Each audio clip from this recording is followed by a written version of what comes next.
Hello, ididi ko po ay September 2024. Makakahabol po ba if maghuhulog pa lang ng SSS? Hi Beb! For today's video sasagutin natin yung question ni Beb Lynn.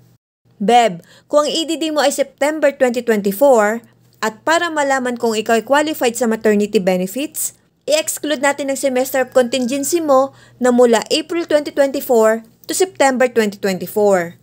Now, ang magiging qualifying months mo ay mula April 2023 to March 2024.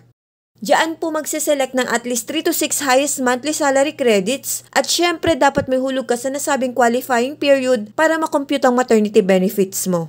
Para po sa tanong mo na kung makakahabol ka pa ba if maghuhulog ka pa lang ng SSS, yes po, pwede pa po. Maaari mong bayaran ang first quarter from January 2024 to March 2024.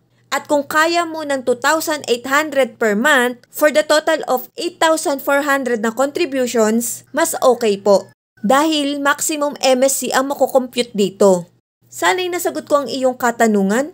Thank you and God bless. Follow for more.